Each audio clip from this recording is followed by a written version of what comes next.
Hola, bienvenidas y bienvenidos a este nuevo episodio de Cíclicas al Natural. El episodio de hoy me encanta, creo que nos encanta mucho porque es muy diferente a episodios anteriores donde nos hemos dedicado como a explicar y a educar sobre el tema en el ciclo. En esta ocasión, este episodio decidimos llamarlo Historias Cíclicas y específicamente hablar del tema de la endometriosis, que sabemos que es un tema a veces conocido y otras veces desconocido que se vive y se mantienen los síntomas sin saber que se vive. Entonces creo que hablarlo desde el testimonio de alguien que le ha tocado enfrentarse a los retos que trae esta enfermedad, ¿cierto? O esta condición del mismo ciclo y de la salud, creo que puede ayudar a muchas personas para conectarse con lo que viven diariamente si están padeciendo la endometriosis. Nati de aquí de Cíclicas al Natural, de Fama Academy, nos va a contar hoy y le vamos a hacer todas las preguntas que de pronto también puedan resolver los quienes nos están escuchando para hablar de este tema que es tan importante, tan importante. Y bueno, hoy vamos a chismosear sobre el tema realmente y espero que les sirva muchísimo y les sirva mucho. Entonces, Nati, bienvenida a contarnos tu experiencia con la endometriosis. No, pues buenísimo. Yo soy feliz siempre de contar mis historias y de hablar de mi ciclo, me encanta, entonces genial. Yo creo que para empezar, pues a ver, mi historia con la endometriosis y etcétera, o sea, está 100% relacionada a mi historia cíclica. Entonces me toca Ujú. devolverme a cuando tenía Nos 11 remontamos. o 12 años, Ujú. cuando me llegó por primera vez. No, Max. Entonces, a ver, cuando yo soy la menor de 3 hermanas, o sea, yo soy la menor de 3, tengo 2 hermanas mayores. Entonces, cuando a mí me llegó, yo ya estaba como más o menos preparada de que eso era algo que venía en el futuro. Entonces, no me Ujú. sorprendió tanto, pero eso sí, desde el primer día, la primera vez que me llegó, empecé a sentir cólicos. Pero mis hermanas también siempre tuvieron cólicos, entonces eso hacía parte del tema y De lo lo tenía normal. claro. Entonces siempre andaba con mi kit, el kit de las toallitas higiénicas, el kit de los tampones, eventualmente cuando empecé a usar tampones, y siempre en el kit tenía que haber ibuprofeno. Desde que me llegó a mí la regla, siempre me llegó con sangrados abundantes, siempre me llegó con mucho dolor, sobre todo los primeros días, en donde si no tomaba ibuprofeno, era muy doloroso. O sea, Ujú. básicamente era muy doloroso. Pero eso era muy normal. En el colegio, yo estaba en un colegio, bueno, al principio mixto, donde uno en el colegio mixto no hablaba del tema, pero después me pasé a colegio femenino y en el colegio de solo mujeres, sí era muy común decir, tengo cólico, no sé qué. Entonces era muy común. A todas nos daba cólico. Era normal decir, me puedo ir a la enfermería y en la enfermería nos dejaban dormir y nos daban agua caliente y aromática y como que era absolutamente normal. Entonces así fue como aprendí a manejar mi ciclo, aprendí a manejarlo a punta de agua caliente e ibuprofeno o algún Ujú. tipo como de De bebidas analgésico. calientes, bebidas calientes, cositas así. Sí, exacto. Entonces digamos que así aprendí, así se dio la vida, manejándolo, uno aprende a lidiar con el ciclo que a uno le tocó básicamente, uno aprende a lidiar y uno aprende sus trucos.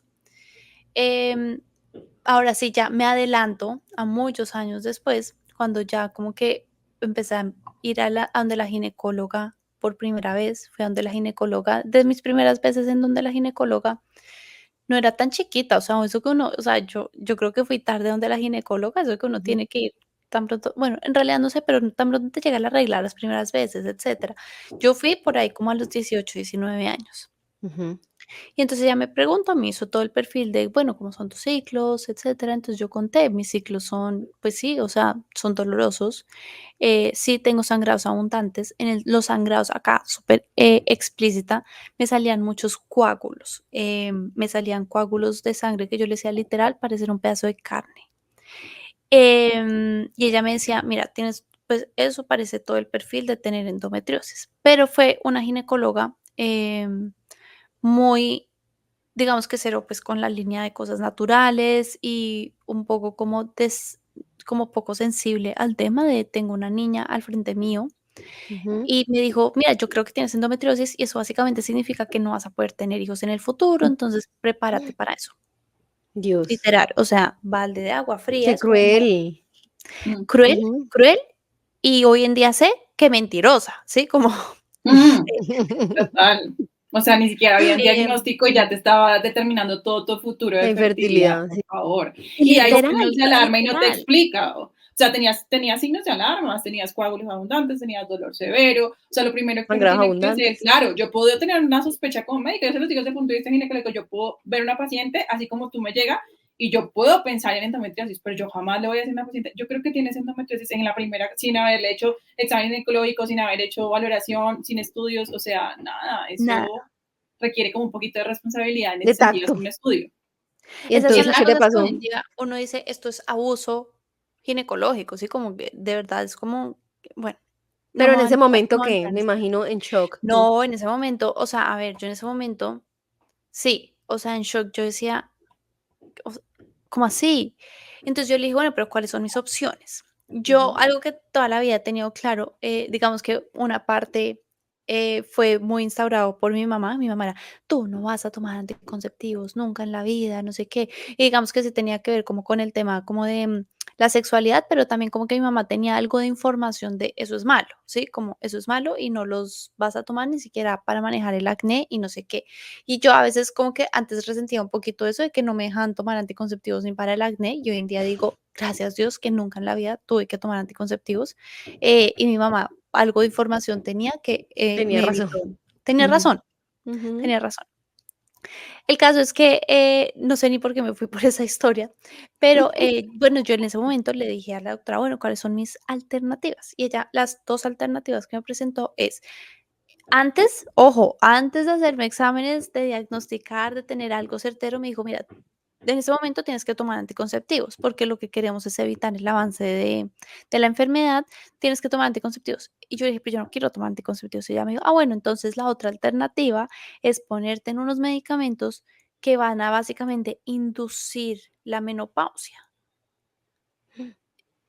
Okey, y yo, esa no parece una mejor alternativa que los A los 18 años. anticonceptivos, por ahí. No, Entonces Dios yo mire, mío. lo que pasa aquí, yo me toco el charlar un poquito Ujú. porque me parece Sí, tip de lo que estás médico. diciendo en la parte médica. Lo que pasa es que ahorita, y digamos que es una tendencia en la endometriosis, que es una enfermedad tan difícil y que muchas veces terminamos en tratamiento hormonal por lo difícil que es. Nosotros en ginecología le decimos la enfermedad enigmática.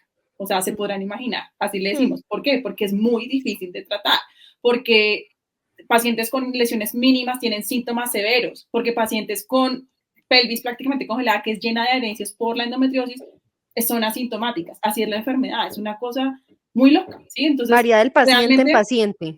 exacto, es muy individualizado, por eso la terapia. ¿Y qué pasa? Muchas veces, si tú lo lees en los libros y si tú vas y buscas artículos de endometriosis, también te sale eso. Te dice, si la paciente tiene toda la clínica, claro, habiendo hecho por lo menos algunos estudios para descartar el resto, ¿no? Así como de primerazo, pero si la paciente tiene toda la clínica y usted descartó como las causas principales de sangrado abundante, dolor, pues usted puede iniciar un tratamiento médico.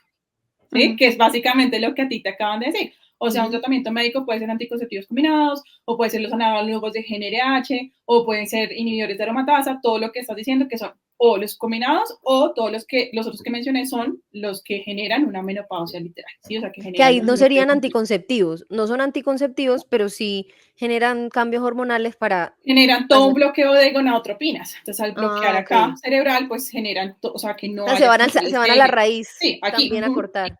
y por eso es que te dicen prácticamente es como inducir una menopausia. Entonces, ujú. claro, esa es la tendencia y eso es lo que muchos ginecólogos, yo creo que NAPRO, también algunos que hacemos funcional, estamos rompiendo un poco. Y es primero, para estudios. Segundo, mire, ver exactamente.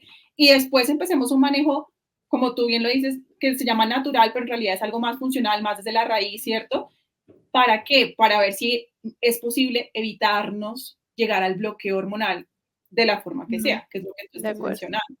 ¿Sí? Entonces, Sí, sí, como que sí. me parece importante aclarar eso, porque, claro, es la tendencia, pero es también lo que muchos estamos intentando romper en miras de que hemos visto que el bloqueo hormonal de entrada no va a ser beneficioso, ¿sí? O sea, solo algunas pacientes con patología muy severa tal vez a futuro lo requieran, ¿cierto? Ujú. Pero Ujú, realmente es lo que estamos intentando evitar, ¿no? Como clic ahí, de pero acuerdo. Qué sí. bueno saber eso. Sí, qué bueno saber Algo eso que porque algo que terrible quiero eso tan como jóvenes. detenerme y devolverme, ya que dije, bueno, entonces me dijeron que tenía endometriosis. Bueno, pero ¿qué es la endometriosis? Entonces yo voy a dar mi definición de paciente, lo que aprendí con el tiempo, lo que sé hoy en día, y después Ana va a decir un poquito, va a elaborar en la definición. Entonces, básicamente, endometriosis. Hemos hablado que el útero tiene una capa que se llama endometrio.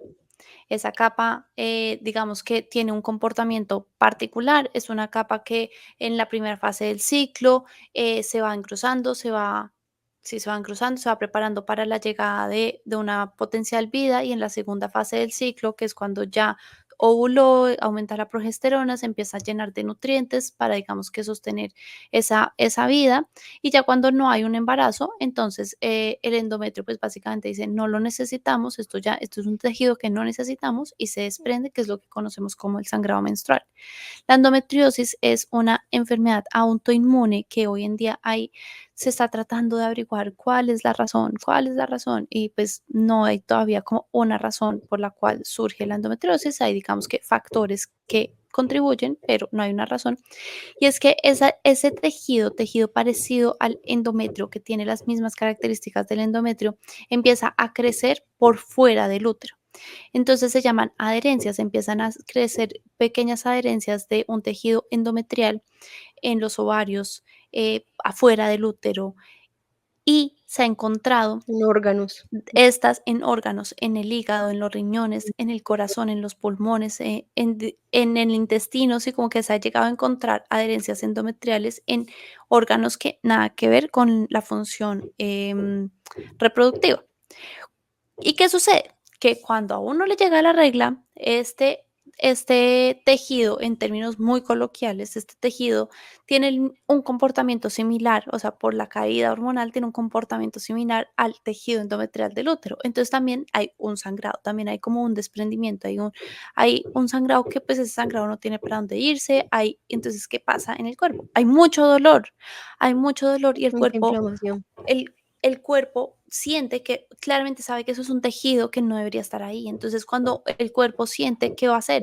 Va a generar inflamación como una forma de proteger el cuerpo. Entonces, esa inflamación se vuelve una inflamación crónica y el cuerpo está en inflamación todo el tiempo, que genera además Pesar. otro tipo de síntomas que entonces ya no es únicamente el cólico exagerado en el ciclo, sino síntomas también dependiendo de dónde estén las lesiones, pero síntomas, por ejemplo, le dicen endobeli, como la barriga de endometrial, que es tener como una barriga inflamada. Usualmente yo la tengo, es tener una barriga inflamada todo el tiempo. También te Todo el genera muchos, tiempo, pero todo el tiempo durante el periodo o todo el no tiempo de la Todo el vida. necesariamente, tiempo, todo el tiempo en la vida. Ay, menstruación. no, qué pesar. No, no. Entonces es literalmente, sí, es como una barriguita, como si uno estuviera embarazado, que además se afecta también mucho por la alimentación, se afecta por el intestino y también genera muchos síntomas intestinales, muchos Ujú. síntomas como sí, intestinales, que muchos, ¿cómo se exacerban? Exacerba. Exacerba. Exacerban Ujú. Ujú. en los días de la menstruación. En mi caso, por ejemplo, yo me sucede, al día de hoy me sucede que cuando tengo la regla me cuesta mucho hacer popó, me cuesta mucho, me duele mucho. Y yo creí que eso era normal, yo creí que eso era normal que le pasaba a todo el mundo.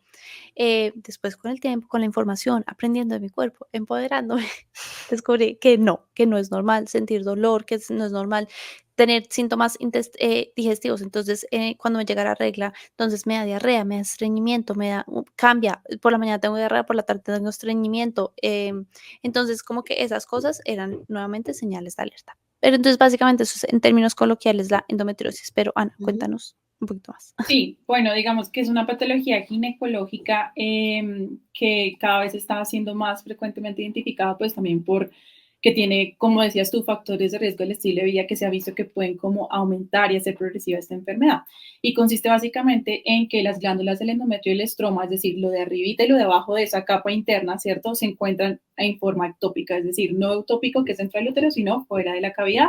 Puede ser incluso en el mismo útero, en otra zona donde no debería estar, como el músculo, y ahí Ujú. se llama adenomiosis, o ya por fuera, en la serosa, en el peritoneo, en los ovarios, e incluso, como ya decíamos, extrapélvica, en otras zonas no es tan común, pero puede ocurrir, como lo es pulmón, ¿cierto? Incluso cerebral se ha descrito Eso también. también. ¿Listo? Ajá. ¿sí? Increíble. Entonces hay casos de casos, pero en realidad usualmente se queda más a nivel pélvico. Sí es común también incluso a ver fuera del peritoneo también en la zona como colónica, que también haya, y por eso también los síntomas gastrointestinales relacionados, ¿no?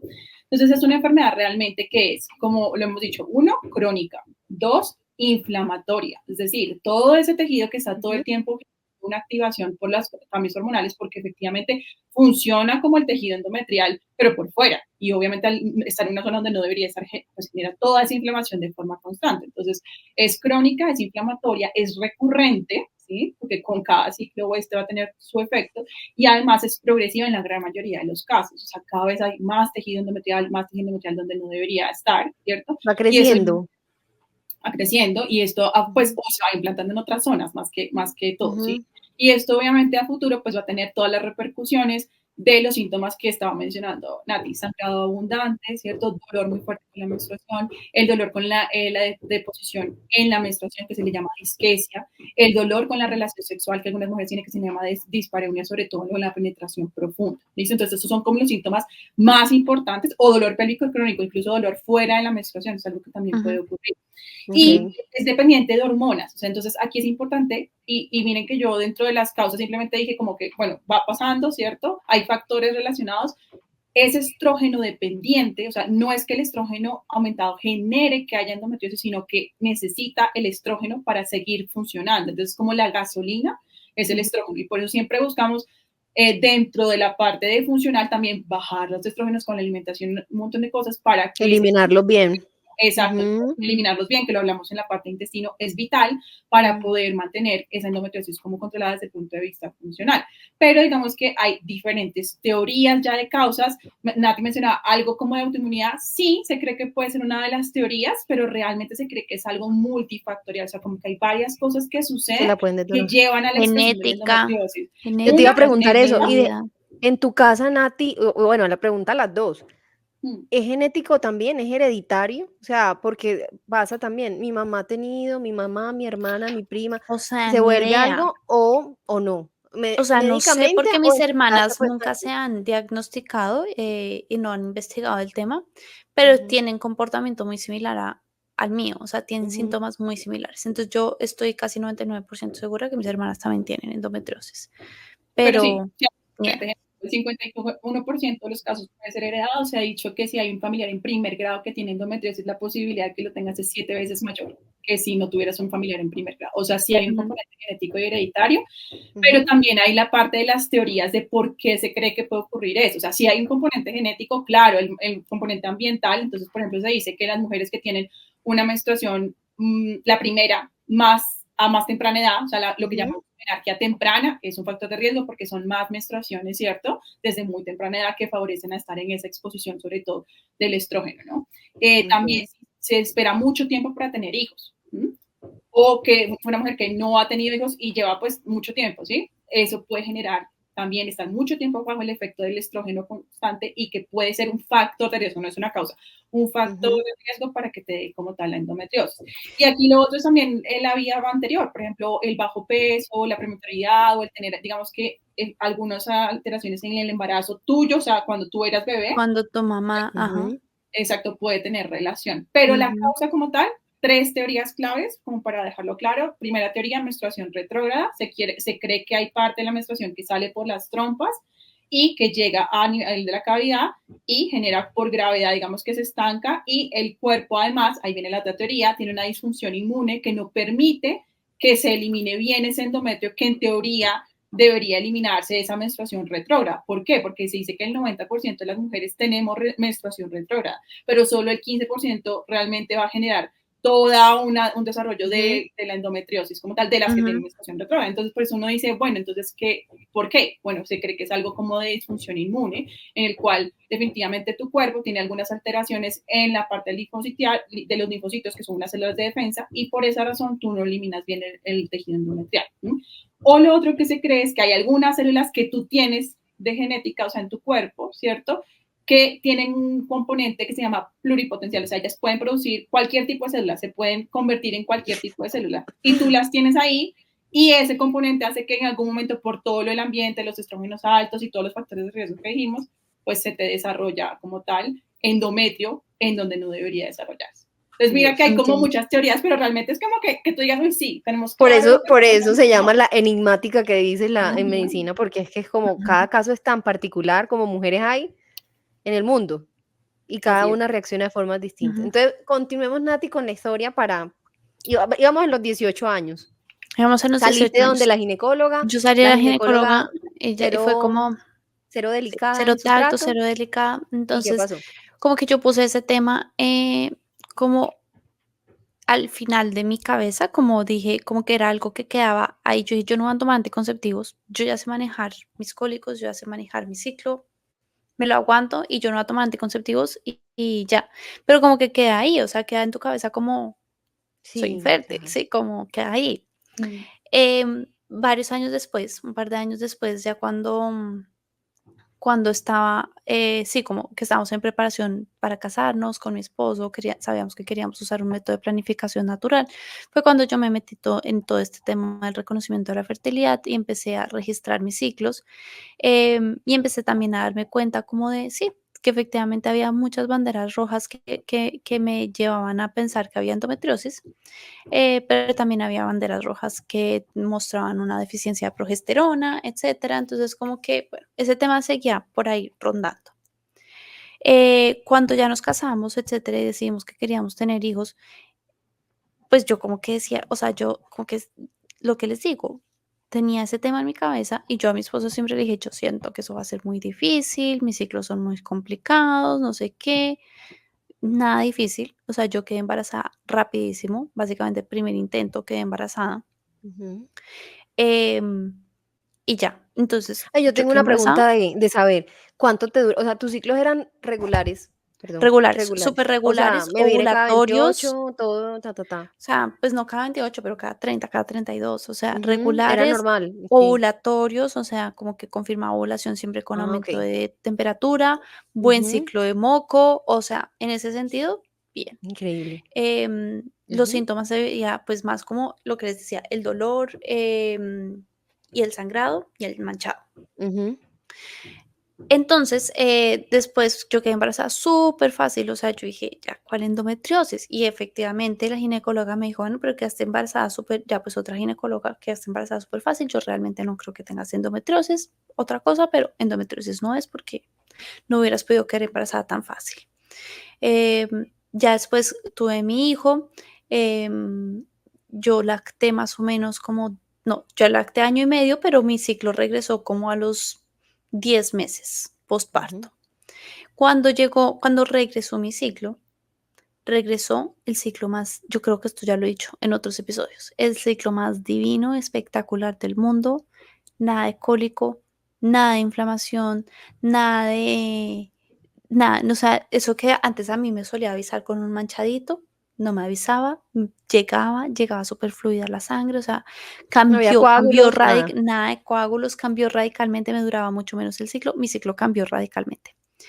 Y yo había escuchado, uno había escuchado como de las abuelas, de las tías, eso de cuando uno queda embarazado, uno ya deja de sentir cólicos, después de un parto uno ya deja de sentir cólicos, cosas así, como que eso ya lo tenía en mi cabeza. Entonces dije, bueno, normal, normal. Y ya, entonces empecé a experimentar lo que creo que es un ciclo normal, Ujú.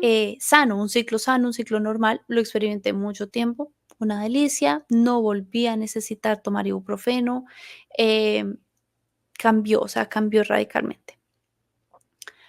Entonces ya, yo dije: "Ya, ¿cuál endometriosis? ¿Cuál nada? Puro video, nada". Años después, ya cuando decidimos intentar para nuestro segundo hijo, em, digamos que ahí nosotros nos habíamos mudado a Estados Unidos y mi alimentación había cambiado radicalmente, había subido de peso, y ya mi ciclo había cambiado nuevamente. Mi ciclo como que estaba devolviéndose a lo que era pre-embarazo, que era otra vez empezar a tener cólicos, otra vez como sangrados abundantes, otra vez coágulos, otra vez manchado, prolongado. Entonces cuando empezamos, pero yo como que no le paré bolas, porque yo dije, pues igual ese era mi ciclo antes, nada, pues se iba a acabar el efecto eventualmente, el efecto posparto se iba a acabar, entonces yo como que no le paré bolas, pero sabía que mi ciclo había cambiado, yo sabía que había habido un cambio y que había sido genial un tiempo y se estaba volviendo a lo que yo creía que era la normalidad. cuando en realidad yo viví la normalidad y yo viví el bienestar fue en ese tiempo posparto, que fueron más o menos como 2 años posparto.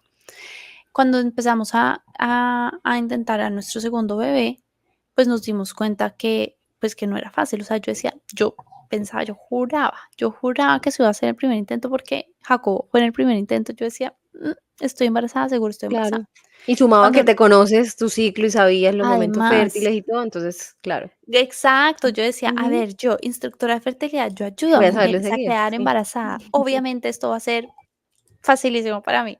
Ujú. Pues miren que la vida uno le enseña. Así pasa, así pasa, así nos pasa. Entonces, así pasa. Entonces, el primer ciclo que yo no quedé embarazada, pues gracias a Dios que también, que me conozco también, que he tenido el acceso a toda la información, que he estudiado, que me conozco un montón.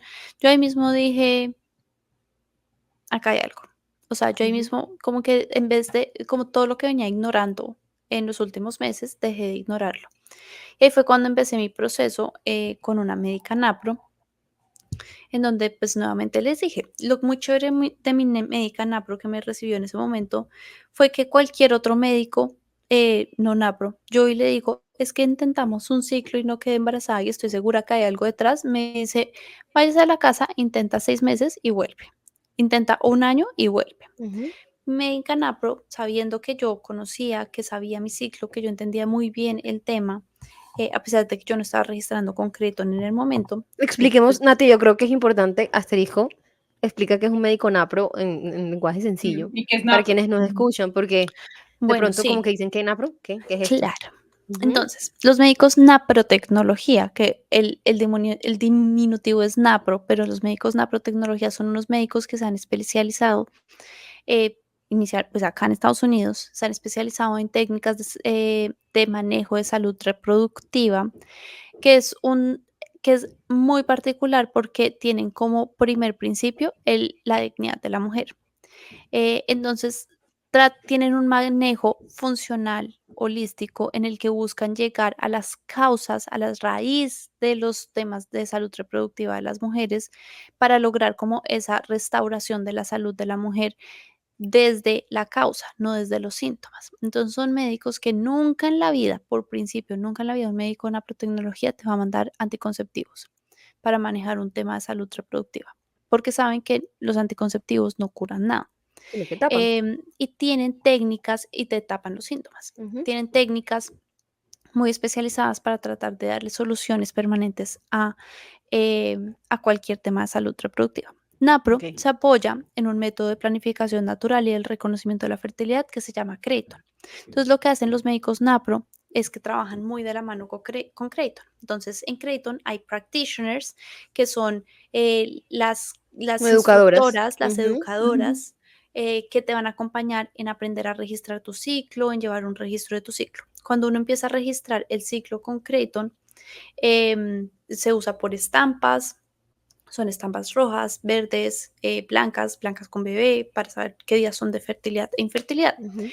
Ese registro de Creighton se vuelve más o menos una historia clínica, en donde tú después vas a donde un médico en naprotecnología, el médico sabe leer perfectamente tu ciclo, tu chart de Creighton y tu ciclo, y vas a ver qué exámenes mandar, identificar tu ovulación, identificar banderas rojas. Entonces, como que uno con ese registro se adelanta mucho tiempo en el tema médico, porque es como ya no toca empezar a investigar desde ceros, sino uno llega adelantada con la tarea hecha, con la Ujú. investigación hecha de qué está sucediendo en tu ciclo. Sí. Básicamente eso es a Ay, yo grandes quiero rasgos. agregar Y algo por y eso con es todo lo que que, cuenta. no, que quería Perdón. decir que por eso es que con el reconocimiento de la fertilidad, nosotros, por ejemplo, en funcional, yo uso todos los otros métodos, pero uso el Ujú, sintotérmico, uso Billings, yo puedo leer muchas cosas, identificar ya qué estudios puedo hacer también. O sea, por eso es que ujú.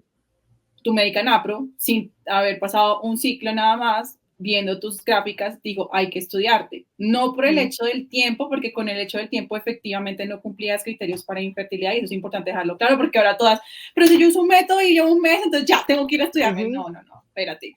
No es así, sino es por el tiempo por lo que llevaba Nati en sus estudios, por Porque lo yo que vieron en sabía sus mis gráficos. banderas rojas, porque yo sabía Exactamente. banderas rojas, aunque yo no Exactamente. estaba registrando, yo en ese momento no estaba registrando Creighton, sí estaba registrando Llevando tu Más o menos, estaba ciclo. registrando más o menos sintotérmico. Ujú, Yo sabía, o sea, entonces no era como que, ay, es que yo tengo un presentimiento. No, yo no tengo un presentimiento, yo tengo ujú. la información de mi ciclo para saber que necesito ayuda en este momento. Exactamente. Ahí Entonces era yo lo que iba a llegué con decir. la información, no llegué con una intuición. Yo no tengo la intuición, no es que yo sé que esto y esto está pasando con mi ciclo y necesito ayuda.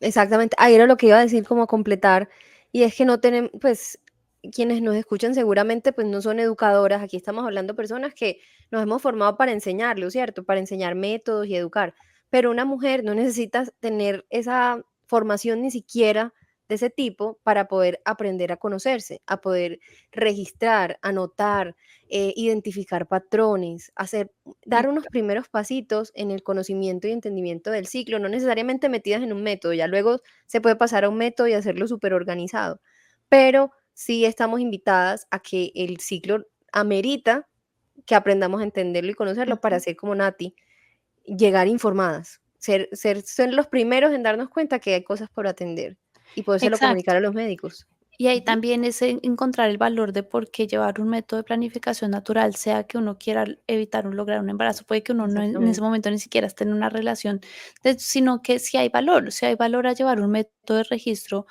Ujú, porque, y no es solo de, ay, es que en el futuro miraré si quedo embarazada o no, sino de en este momento tu cuerpo de pronto te está diciendo cosas y te está evitando ser tu mejor versión. De pronto tu claro, cuerpo, tus hormonas están siendo un inconveniente para ser tu mejor versión. así Y es. si aprendes a escuchar tus hormonas, a registrar tu ciclo, a registrar tus hormonas, vas a poder encontrar y restaurar la mejor versión de ti misma y cómo liberar tu potencial como mujer, como esposa, como hija, como hermana, como mamá. Muy Vas a poder liberar ese potencial de ser lo mejor que tú puedas ser.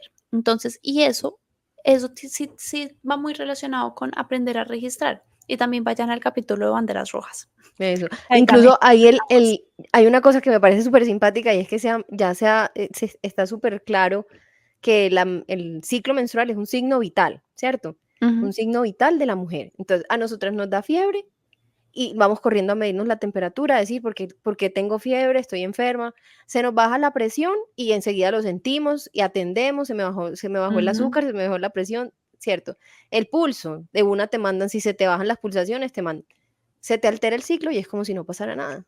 No atendemos un signo vital. Entonces, ujú. es súper importante, aquí pues nos volvimos a desviar chismoseando, pero es importante, o sea, todo esto lo decimos Súper porque es que queremos importante. ayudar a muchas mujeres a que no se normalicen síntomas y a Síntomas. que hagamos caso no solo a la intuición, que es importante, sino también al registro juicioso de lo que nos pasa con nuestro ciclo menstrual al ser un signo vital. Entonces, sigamos con la historia, ya vamos en la búsqueda del segundo hijo. ¿Y qué pasó? Entonces, bueno, ya como, entonces, bueno, mi médica Napro, que estaba en Colombia en ese momento, me dijo, bueno, o sea, sospecho, o sea, sí, la sospecha de endometriosis está, pero me decía, igual, a ver, pero Ujú, tuviste un hijo fácil, un embarazo sano, sí, como que calma, sí, no nos tranquila. vayamos allá todavía. Entonces fue un proceso muy calmado,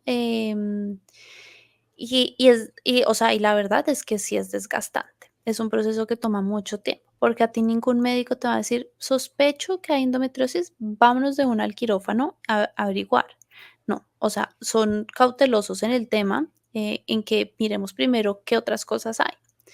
Entonces ahí empecé a hacerme todos los exámenes, ahí fue como en los exámenes médicos descubrí que tenía pues la deficiencia de progesterona, que tenía resistencia a la insulina, que tenía la dominancia de estrógenos que se da por la misma deficiencia de progesterona. Entonces los exámenes igual iban diciendo cosas, iban revelando cosas.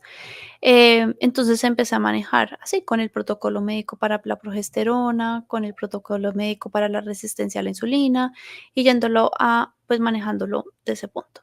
Pero de ahí a acá, pues ya pasó mucho tiempo, pasó mucho más del año de infertilidad en el que ya cualquier médico diría, o sea, cualquier médico ya diría si hay infertilidad, entonces se llama infertilidad secundaria, que es cuando uno pudo naturalmente concebir un hijo y después ya no puede, pues para el segundo hay problema, entonces infertilidad Ujú, secundaria.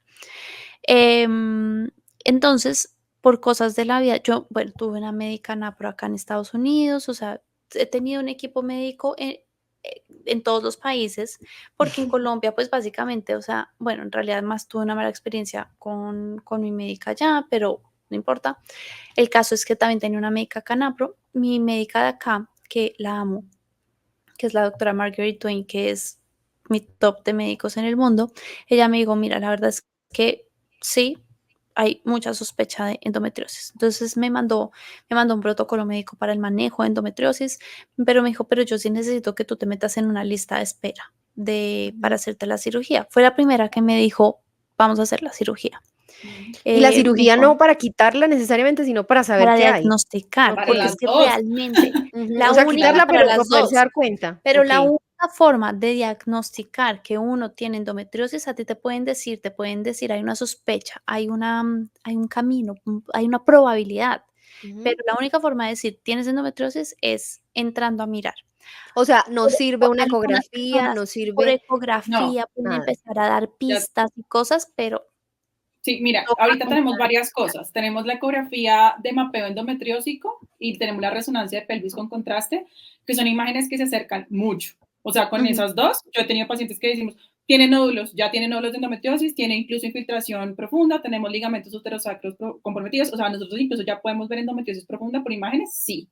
O sea, yo Ujú. les digo que ya la cosa no está tan atrasada como antes, o sea, ya podemos ver muchas cosas, ¿sí? Qué Lo bueno. que pasa es que siempre va a ser una sospecha en el sentido de que tú no tienes la patología ni la visión directa, ¿cierto? Y Ujú, yo sé, y digamos que yo también me pongo en el papel de las mujeres, yo me pongo en el lugar ahí de esa paciente que está sentada y yo digo, yo quisiera que si yo tengo que iniciar XX o Y de tratamiento, o si en algún momento requiero algún tratamiento hormonal, que yo diga, definitivamente es porque sé que tengo una endometriosis y lo necesito. No que es que pensamos o hay la sospecha, o sea, a mí no me gustaría como paciente eso, y por eso es que yo, y creo que muchos también de NAPRO somos muy así, o sea, tenemos la sospecha muy alta, vámonos al quirófano, y de una vez miremos si hay o no hay, ¿cierto? Definamos Ujú. si hay en la laparoscopia, y si existe, pues definitivamente empecemos todo el manejo como tal de raíz, y ya hay un diagnóstico, es que eso de trabajar como a oscuras o como a Con el ciegas, aire. miren, tanto para la paciente como para uno que está buscando la raíz, es muy incómodo, es además frustrante, es, digamos que desgastante. Miren, la historia de Claro. Nati, yo pensaba, lo único que pienso es lo que dicen las estadísticas, que desde el inicio de los síntomas hasta el diagnóstico se demoran entre 5 a 10 años. El promedio son ujú, 7 a 5, 7.5 ujú. años desde el inicio de los síntomas hasta el Dios diagnóstico. O mío. sea, eso tiene que cambiar. Eso tiene Sí. que cambiar definitivamente porque es demasiado tiempo. Lo otro, Y es ay, que porque tuviste un hijo no tienes endometriosis. El 25 al 50% de las mujeres tienen fertilidad secundaria y tienen endometriosis. No porque hayas tenido un hijo no vamos a descartar una endometriosis. O sea, eso fueron cosas como un poquito, yo diría como apresuradas. Decir que no tenemos algo solamente porque ha pasado algo anterior. Ujú, ¿Sí? ujú. Entonces hay Total, como que ese tema también del leer la diagnóstico historia. Sí, impresionante, quizás y que también eso el es uso de las hormonas, porque sí, también exacto, exponer a una mujer a efectos secundarios, que como sacarle 80 patas adicionales a lo que ya tiene. Entonces, tiene una condición y es exponerla a obviamente respetando el tema médico, y aquí sabemos que es un tema respetar, pero no exponer a una no, es que en paciente la a medida de la posible no se hace. Lo que pasa es que hay pacientes, Angelita, que llevan años con endometriosis, que ya tienen, por ejemplo, las adherencias, que las adherencias son como cicatrices y telas que se forman por ese proceso inflamatorio crónico por el tejido endometrial que ha estado todo el tiempo en actividad, ¿cierto? ujú, Y esas cicatrices llega un momento en que están ahí, ¿cierto? Y tú no puedes entrar cada año a decir, venga, entremos otra urgido. vez a quitarla, porque adivina que con cada cirugía también existe un riesgo de adherencias y por eso es que uno tampoco va de entrada ujú, a la cirugía. Claro, uno se Claro. llena de exacto, razones para llegar a la cirugía, porque con cada cirugía hay un riesgo de adherencias. ¿Y qué generan las adherencias? Dolor. Entonces Ay, tenemos sí. pacientes que llevan mucho tiempo o han tenido múltiples intervenciones o tienen un diagnóstico súper tardío, ¿cierto? O tienen ya, digamos que, además otra sintomatología muy severa y están Ujú. muertas del dolor. Y ya dijimos, bueno, cirugía otra vez, obviamente no, nada de los otros tratamientos funcionales le está sirviendo para controlar un poquito, pero sigue con mucho dolor. Ahí es cuando uno dice, nos Dios. tocó el Mm. bloqueo, ¿sí? Porque es una mujer que vive con dolor crónico severo. Por eso te digo, esos son casos en donde nosotros decimos, ok, aquí ya agotamos todo lo que podíamos hacer desde el punto de vista raíz. y pasa, pero la idea es que no lleguemos a ese punto y para eso es todo lo que nosotros hacemos y por eso es que educamos y por eso es que informamos de signos de alarma, porque queremos hacer diagnósticos tempranos para no llegar ojalá a ese punto, sino llegar a puntos en donde podamos hacer un manejo funcional de raíz, controlar la parte de la resistencia, porque hay una resistencia a la progesterona y por eso hay dominancia, entonces como que no funciona adecuadamente ese tejido para la progesterona y por eso se empieza a haber dominancia estrogénica y todos los síntomas que está mencionando Nati. Entonces esa es la idea, no llegar allá, pero yo nunca digo nunca y tampoco es bueno desde el punto de vista médico ser tan como tajante. Radicales, porque cada paciente es única. O sea, yo no puedo decir, yo nunca haría eso.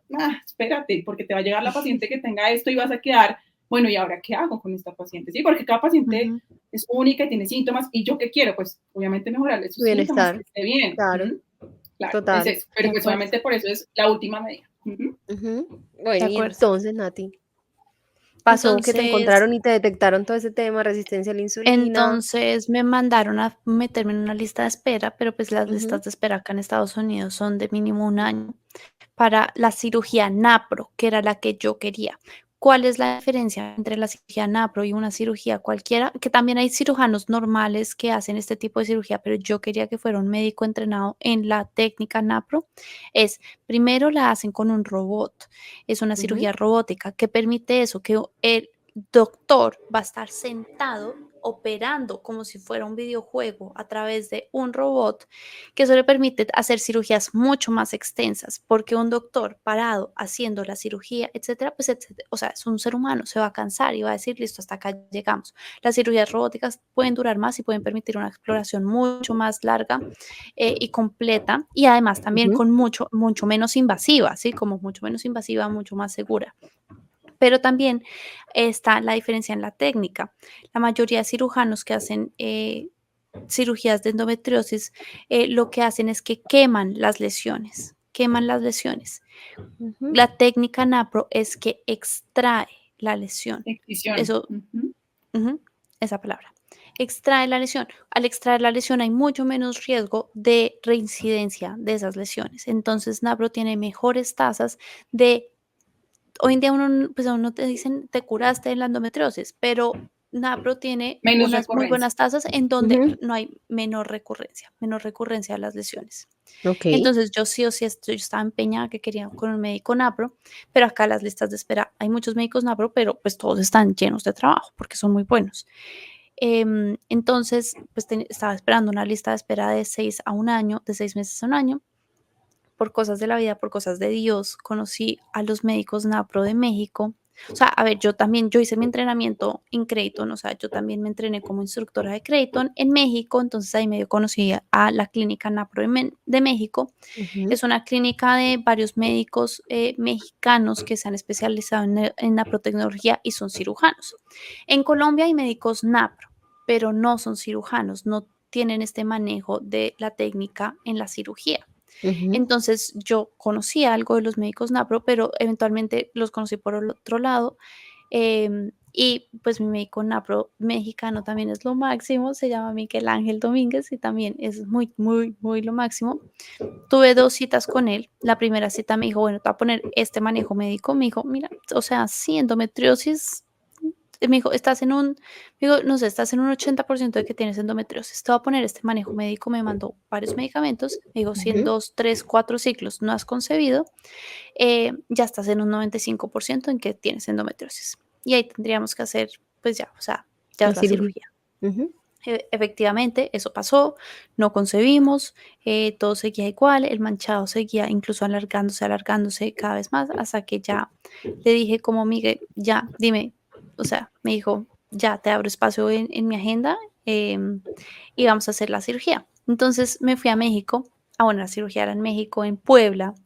Mi mamá estaba en crisis, en shock, como así que tú te estás yendo a Puebla a hacerte una cirugía. Para mi mamá yo me estaba yendo al tercer mundo a hacerme una cirugía, así como que ella no, su cabeza, México, Puebla, ni siquiera Ciudad de México, Puebla, o sea, ella no entendía por qué no te vienes a Bogotá a hacerte la cirugía, y yo, es que tú no entiendes, que los médicos nada, pero... Entonces, nada, eventualmente me fui a México, me tocó irme sola porque mi esposo no podía viajar conmigo, nadie podía viajar conmigo, entonces me fui sola, pero todo salió muy bien. Me hicieron la cirugía. Yo Iba con muchos nervios, no nervios como, bueno, obviamente sí, la ansiedad es una cirugía, nunca en mi vida me habían hecho una cirugía con anestesia completa, o sea, es, igual General. Ujú. la paroscopia, que es muy seguro, todo, pero pues igual iba con mi ansiedad, con mis nervios, pero mi ansiedad, mis nervios iban principalmente a, ¿qué tal que no sea endometriosis? O sea, yo estoy gastándome acá los ahorros de la vida, estoy poniendo a mi mamá en estrés máximo, mi esposo en estrés máximo, Y viajando sola. sola, y yo como por mi obsesión de tener un diagnóstico, y de saber y de tener respuestas, yo decía: "No, o sea, ¿qué tal que no sea? ¿Qué tal que no sea?". Pero yo tenía en mi Dios. corazón, o sea, yo lo que les digo, o sea, información e intuición de, no, esto sí es, y de que ya me Ujú. lo habían dicho, o sea, si ya 3 médicos te dicen, es como, y no me habían dicho tienes, pero sospechamos altamente que tienes. Entonces ya se terminó la cirugía, yo me acuerdo tan pronto abrí el ojo de la anestesia, yo le dije: ¿qué encontraron?". Y el Lo médico me primero. decía "No te voy a decir nada porque se te va a olvidar todo lo que te diga en este momento", y yo: "No, yo me acuerdo, díganme". Me tocó esperar mucho tiempo a que por fin llegara el médico y me dijera: "Nat, sí, encontramos, endometriosis grado 4". La endometriosis también tiene varios grados, dependiendo de el número de lesiones, en donde se formen las lesiones, o sea, dependiendo del tipo de lesiones se Ujú. establecen los grados, entonces va de 1 a 4. 4 digamos que es como el extremo. Imagínate, Entonces, o sea, tenía tenías, o sea, el extremo de la clasificación. tenía el extremo de la clasificación. Adherencias múltiples, usualmente endometriosis profunda, puede haber endometriomas en uno o ambos ovarios, eso es básicamente grado 4, o sea. Tenía un endometrioma, ya no me acuerdo si el ovario derecho, creo que en el ovario derecho tenía un endometrioma, que es muy chévere, o sea, después él me mostró toda la cirugía, el video de la cirugía, y con veo como el endometrioma, cómo lo abren, es asqueroso, pero a mí me pareció lo máximo. Claro. Y tenía, bueno, tenía eso, y Es había asqueroso. una también había una infección, se llama endometritis, una infección en el útero. Em, entonces, básicamente, para mí Dios. fue un qué alivio. O sea, lo que decía Ana ahorita de la estadística de cuánto tiempo se demora una mujer entre la sospecha de endometriosis de ser diagnosticada, que es de 7, en promedio 7 5 a años, 10. Ujú. es como, ese fue mi camino. O sea, yo tenía Ujú, 19 años cuando primera vez me dieron la sospecha, lo ujú. pusieron en mi cabeza, lo pusieron en mi radar, y me tomó 19 a los 32 años, hagan la cuenta. Imagínate. Me tomó 12 más de años. 10 años. Me tomó más de Ujú, 10 años encontrar un diagnóstico y digamos que casi 2 años activos de búsqueda, como 2 años activos de tratamiento específico, de búsqueda de tratamientos de infertilidad, etcétera, para llegar a ese diagnóstico. Entonces, fue como un qué descanso. claro, O qué sea, Respuesta, bien, lo como que qué saber estamos haciendo día ahorita, que no tener estabas respuestas. equivocada, ujú, que no estabas sin equivocada, respuestas. qué Sí, eso bien. fue Sí, para mí saber que te como estabas escuchando tu cuerpo, que tu cuerpo te estaba diciendo que algo estaba mal y por fin sabes qué es. Sí, eso es Ujú, algo que también yo creo que las animamos y desde el primer episodio les hemos dicho, no dejes de consultar, así te digan mil y ujú, una veces que todo es normal, no dejes de busca por consultar dónde, porque exactamente. por dónde vas a encontrar respuestas. Si tú sientes que tu cuerpo te está diciendo que algo y obviamente tienes la evidencia y te has informado y efectivamente dices, oye, sí, tengo varias de estas cosas, sigue Ujú. consultando porque esa es la historia de Nati, una historia de perseverancia hasta que Yo por tengo una fin pregunta, diagnóstico. Ana, con respecto, Nati empezó contándonos la historia, hablando desde cuando fue chiquita, pues estaba pequeña, vino su menstruación y siempre se acuerda de sangrados abundantes, pues, de cólicos fuertes, de coágulos grandísimos, y eso es muy común escucharlo en las niñas, no, no en todas, pero pasa mucho. Mm. Yo no sé si sea como para decir, no, no, tampoco vamos a decir si Sí, la niña, si eso, su niña eso tiene también sangrado abundante, entonces tiene yo endometriosis, no sé, sí, yo tampoco ¿cierto? sé si Ujú, efectivamente Nati al principio tenía endometriosis. No, exactamente. bueno, yo le pregunté al doctor. a Yo ver, hice esa exacto. pregunta al doctor. Pero entonces, ven, yo cierro la pregunta, Nati, y ya si quieres la respondes con eso, y es, o pregunta no, como la observación para que no vayamos a confundir de pronto, pero sí hacer caso a las señales si una niña tiene cólicos demasiado abundantes, si tiene sangrado demasiado abundante, si perjudica su calidad de vida, puede que no sea endometriosis, pero sí atenderlo también. Perdóname, De Nati, que te atenderlo. interrumpí. Yo le Ujú, pregunté al doctor, o sea, le pregunté varias cosas. La primera es, bueno, pero ¿desde cuándo? O sea, él me dijo, Nat, desde que te llegó por primera vez la regla. Me dijo, ya hay estudios, ya hemos investigado mucho este tema y ya nos hemos dado cuenta que la endometriosis se empieza a crear incluso desde el vientre materno, o sea, desde que una bebecita está en el vientre materno, empieza a estar ahí. Y eso va creando, va creando, va creando. Incluso y desde que te llega por primera vez, muy seguramente tú ya tenías alguna lesión y ya tenías cosas que venían desde antes de empezar. Lo que pasa es que hasta que te llega empiezan los síntomas. Entonces me dijo, Ujú, desde que te llegó la primera regla, tú ya tenías endometriosis. Ahora, obviamente probablemente no era grado 4 en ese momento. ujú. Eso se empieza a desarrollar con el tiempo. Y la otra pregunta que le hice es, bueno, pero ¿por qué mis síntomas cambiaron tan radicalmente cuando, o sea, yo ¿Tuviste le el decía, es que bebé? yo ya, o sea, yo le digo, o sea, hoy en día sí tengo dolor y siento que sí, a veces sí tengo que tomar ibuprofeno y no sé qué, pero ya no es como antes, es que yo antes tenía que tomarme un ibuprofeno cada 6 horas porque si paraba me moría. Mm, Em, y él me dijo, la explicación que me dio es, cuando las mujeres están embarazadas, me dijo, puede dar varias explicaciones, pero una es cuando las mujeres están embarazadas, el sistema inmune cae, ¿sí? Como que se reduce. Cuando la progesterona está alta, el sistema inmune baja un poco y cuando el sistema inmune baja un poco, la inflamación también baja. Entonces, ese tiempo que tú estuviste embarazada, etcétera, la inflamación bajó lo suficiente como para que tu cuerpo deje de sentir dolor cierto tiempo. Y ujú, también me dijo, y también muy probablemente es que las lesiones ya están tan profundas que empiezan a afectar los nervios. Entonces los nervios ya no sienten como sentían antes. Entonces, digamos que esa fue una de las cosas que a mí casi me hace detener la búsqueda y fue, pues es que yo ya no siento dolor. Y es ujú. como, no, lo que decía Ana, hay gente que está full de lesiones de endometriosis y son asintomáticos. Entonces, no necesariamente no sentir los síntomas significa no tenerlos. Entonces, hay muchas veces que también, entonces, hablemos de por qué esto es importante. O sea, porque estamos haciendo un episodio de esto, no es para que, ay, chismoseen la vida de Natalia, no, sino porque queremos generar conciencia de cómo la endometriosis afecta dos cosas que yo creo que son muy importantes en la vida de la mujer. Uno, calidad de vida. Si la endometriosis es una de las afecciones menstruales que más afecta la calidad de vida de las mujeres, Ujú. genera mucho dolor durante el ciclo y también fuera del ciclo. Hay cólicos intermenstruales, hay dolor intestinal, hay inflamación constante. Tu cuerpo está en un estado de inflamación Inflamación. constante que Ujú. afecta además tus otras hormonas. Así Entonces, es. si afecta la endometriosis, afecta mucho la calidad de vida de las mujeres y también es una de las principales causas de infertilidad. Y también, ¿qué sucede? Y es que afecta a muchas mujeres. No es uno, Ana, de pronto tú tienes la cifra de una de cada cuántas mujeres tienen endometriosis. No, ahora Em, dice que de edad fértil son de 5 al 10%, pero eso va en crecimiento, obviamente, y Ujú. se ha visto que básicamente pues el 30 al 50% de las mujeres pueden experimentar ya dolor, infertilidad, ¿cierto? Y usualmente es por el diagnóstico de endometriosis. Entonces, esto va en crecimiento. Lo que pasa es que esto, digo, son estadísticas de lo que ha venido pasando, de diagnósticos tardíos, de mujeres con síntomas, pero que realmente no habían hecho diagnóstico, o hay Ujú. muchas mujeres que tienen sospecha y que no llegan a la laparoscopia. Entonces, por eso no se ujú, cuentan con endometriosis confirmada y por eso baja la prevalencia, pero en realidad puede ser mucho más de lo que estamos hablando, ¿no? Entonces, eso. Exactamente.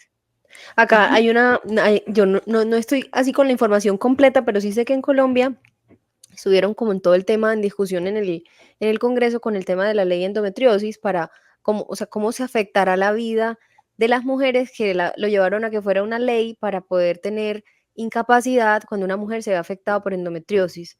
Me parece muy bueno que se tenga en cuenta desde la parte de Más que eso para políticas hacer estudios, y porque es que lo que estudios pasa es que había muchas cosas que no estaban incluidas dentro del dentro del... programa básico, ¿cierto? exactamente. Y dentro de eso está la ecografía de mapeo endometriósico, que es una ecografía muy buena, que no todos los ginecólogos hacen, pero que nos Y da que no te mucha Incluye cubre. la información. Es la EPS. que les digo que ahora sí se cubre, ahora lo estamos Ah, haciendo bueno. sin Entonces, ningún bueno, ahí problema. aclaraste. Entonces, ya se está haciendo mucho más estudio y ya estamos llegando a diagnósticos más rapidito. Digamos que quisiéramos más, pero bueno, hay que seguirle Ujú. trabajando. Pero ya cada vez es más, o sea, ya nosotros, digamos que yo por lo menos les digo en mi día a día, yo dolor pélvico sangrado, cuando no hay una causa básica, por siempre les digo que hago estudios primero, y si yo Sí, ya estoy pensando que es una endometriosis, pasas a ese sin examen. ningún miedo, vamos al mapeo endometriósico y Y ya estamos haciendo lo cubre el sistema de salud. Eso es súper Y además, importante.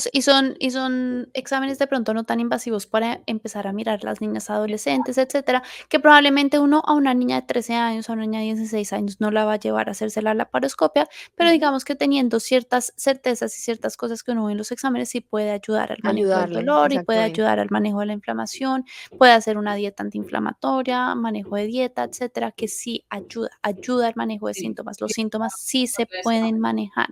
Así es. Em, Y hay una y cosa bueno, adicional, perdóname, Ana, que iba a decir con lo de la ley, que si pasa políticas de Estado y que también, como ya para como ir concluyendo de nuestro episodio, es, estamos haciendo esto no solo para sensibilizar, que es muy importante, todo el tema de si lo estás viviendo, si te conecta con lo que Nati está contando, si lo que hemos conversado aquí conecta con las cosas que tú estás viviendo, pues no te quedes quieta, empiézate a mover.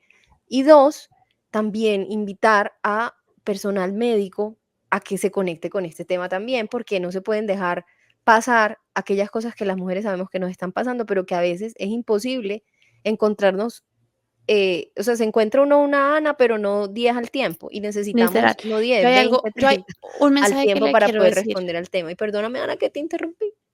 Yo hay un mensajito que le quiero decir a los médicos, y es, los médicos son lo máximo. Acá no se trata de, ay, de trash los médicos, de mandarles, no, pero, ay, ¿qué pasa? Y yo, porque lo puedo decir porque he trabajado con médicos muchos años y conozco los médicos cómo son, y hay un ego médico, es el ego del médico, y creen que se las saben todas. Y yo invito a los médicos a que tomen un poco de humildad en su labor y sepan que ustedes han estudiado un montón y le han dedicado un montón de su vida al estudio, al aprendizaje, y es algo que continúa en su día a día, pero no se las saben todas, no se las saben todas. Entonces, como que dense la oportunidad de decir, de pronto este tema no sé tanto, de pronto hay algo más, de pronto es que se suena pro tecnología, a ver, voy a investigar más, voy a ver qué dicen las investigaciones, como de no creer que se la saben todas y que ya lo que aprendieron en la carrera es porque uno, se siguen actualizando, el mundo sigue conociéndose, conociendo y conociendo cosas, Ujú, y dos, la carrera, o sea, la cantidad de currículum y la cantidad de información que los médicos reciben en la carrera, llega hasta un punto y estos temas no se los están enseñando. Los médicos no tienen ni idea de métodos del reconocimiento de la fertilidad, no tienen ni idea de naprotecnología, tienen que estudiar más para llegar a para poder llegar conocer a eso, estos a y para llegar a poder eso. dar ese, como esa atención a integral. Y por Exacto. ese lado también es, como pacientes, también tenemos que informarnos más, no para ir a pelear con mi médico de yo sé más que tú, no, no, el médico probablemente sabe más que tú, pero de poder decirle, doctor, mire, conozco esto, yo supe esto, de poder también decir y decir de pronto lo que tú me estás diciendo, médico, si yo a los 19 años hubiera tenido la información que tengo hoy en día, yo le hubiera dicho a mi médica, lo que tú me estás diciendo está mal. ¿Cómo así que soy infértil? ¿Cómo así que estas son mis únicas dos alternativas, anticonceptivos o menopausia? Yo hubiera sabido que eso estaba mal, hubiera podido advocar por mí misma, hubiera podido pedir soluciones más a tiempo, más reales y más Ujú, humanas si hubiera tenido la información de mi cuerpo. Entonces es como, no se trata de pelear, se trata de hacer equipo. Tenemos que ujú, hacer equipo y tenemos que encontrar médicos con los que podamos hacer equipo para lograr soluciones efectivas, que mejoren nuestra calidad de vida y que lo que así dije es, al principio, que nos permitan ser nuestra mejor versión. así es. Ana, ¿tú querías decir algo para que ya cerremos el no, capítulo? aclarar un poquito lo del dolor menstrual que estabas hablando también al principio. O sea, sí, no todas las niñas que tienen dolor menstrual y un sangrado más abundante al principio, vamos a decir que al final van a tener con endometriosis. Es el caso de Nati. El doctor dice que él piensa que tal vez desde el principio por algunas teorías, repito, son Es teorías, el todavía no caso hay de nada del Nati. todo Ujú, confirmado, pero pues digamos que sí, claro, uno podría sospechar que desde ahí empezó, pero también podría ser perfectamente una inmadurez del eje. Hay niñas que tienen inmadurez del eje y al principio pueden tener sangrados un poquito más abundantes y después todo retorna a la normalidad y después asintomáticas por completo. así es. Como hay niñas que eso se llama dismenorrea primaria, la dismenorrea que pues es un tiempo, ¿cierto? Se llama dolor por un tiempo y ya después se mejora, ¿cierto? Y Así es. que algunas mujeres van a continuar con un dolor leve que se controla con medidas locales calientes, bebidas, digamos que como calientes también, Desinflamatorias. aparte, Exacto. exacto, Aceites analgésicos, esenciales. AINES, y ya, y con eso mejoran. como habrá otras que, cierto, sí tienen la persistencia y tendrán el diagnóstico efectivamente. Y bueno, en cuanto a lo de la mejoría con el embarazo, sí, claro, se cree que porque como la progesterona es la que reina y no los estrógenos, recordemos que los estrógenos son la gasolina, entonces pues por esa razón es que muchas mujeres después de un embarazo, incluso lo llaman factor protector, que realmente no es del todo, realmente lo que está pasando es que no permite que la enfermedad avance mucho y después de ese tiempo, de esos 9 meses, ¿cierto? Hay una mejoría por eso de los síntomas que efectivamente cuando hay una endometriosis es temporal. O sea, ¿qué pasa cuando hay, por ejemplo, una dismenorrea que es primaria, que es una mujer que no tenía endometriosis y que después del embarazo mejora y no vuelve a tener síntomas y dice, miren, ya no volví a tener dolor? Lo que se cree es que el cuellito del útero se abre un poco más y eso permite que salga el sangrado y por eso es que duele menos. Pero no es porque pensemos, o sea, no es porque en este caso no era una endometriosis, es simplemente que el hecho de tener un hijo mejoró esa parte. Es lo que se cree, es una teoría también, porque tampoco es que esté 100% identificado, pero es lo que se cree, pero si persisten los síntomas, obviamente es el caso de Nati, era otra cosa, era una endometriosis, entonces para que nos demos cuenta también que todas las pacientes son diferentes, que nunca podemos generalizar nada, que siempre tenemos que analizar, estudiar y de acuerdo con lo que dice Nati, o sea, por eso como médicos estamos llamados a actualizarnos, a buscar. Yo no he parado desde que me gradué. Y seguirás seguramente. No he parado por eso, porque yo me siento en la tarea y en la responsabilidad de seguir acompañando y de poder formar equipo. Y para poder formar equipo yo también tengo que estar actualizada y ver realmente qué es lo que me parece que es el bien integral de las pacientes, no solamente a nivel físico, sino también espiritual, psicológico, emocional.